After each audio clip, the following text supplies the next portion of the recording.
stem cells. Hi there, I'm speaking today to Dr. Ruth Dobson at the Wolfson Institute for Preventive Medicine.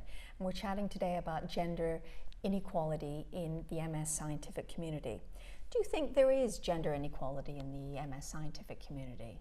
So I think the short answer to that is yes.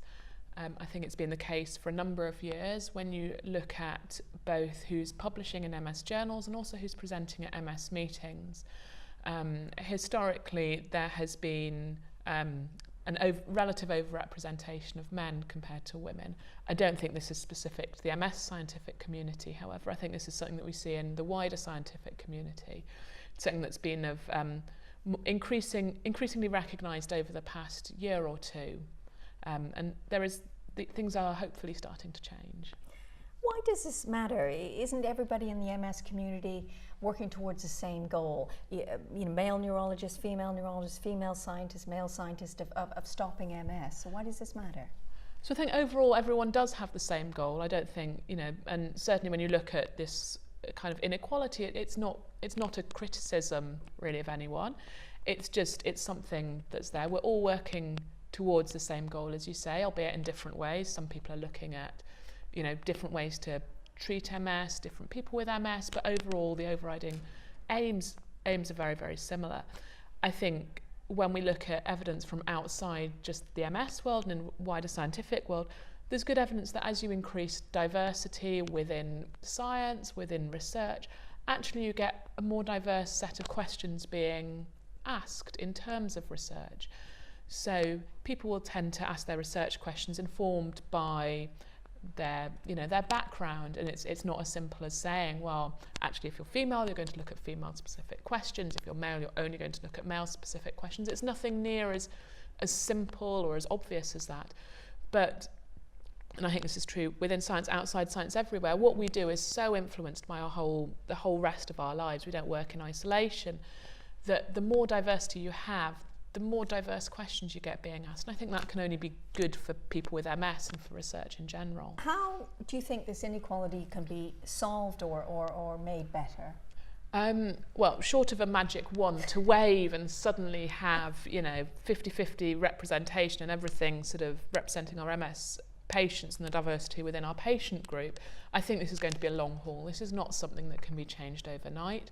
And this is something that really is going to take a conscious effort from everyone involved. So it's going to take a conscious effort from everyone involved in selecting panels, selecting people to sit on steering groups, thinking about authorships, thinking about different routes that people may have taken, and really thinking outside the box. And it's an internal process of challenging yourself when you think, why am I picking this person? Am I picking this person because I understand what they're doing and because they're like me? And that's how you lose diversity. Or do I need to think about whose ideas challenge me, and are they good for a different reason? Because actually some of the most challenging ideas can be the most novel ideas, and those are the ones, when you look in the history of science, that actually have made the real difference. It's the ones that have almost been laughed down at the beginning because they've challenged people, that have led to new discoveries. And maybe we all need to be challenging ourselves, asking why we make decisions. But I know you've been doing some of your own research into authorship of MS in MS journals. Could you tell us a little bit about what you found? So I think what started this was I recently came back from maternity leave and became very aware that actually as I moved to a more senior level, the gender imbalance was becoming more and more noticeable. So I looked at both ECTRIMS and also at various journals to look at whether the authorship within MS-related articles reflects that within the wider scientific community. And the answer is it does. That we are seeing that actually at a more junior level things are relatively balanced, and at a more senior level you get a relative drop-off of females in terms of authorship and visibility within ECTRIMS.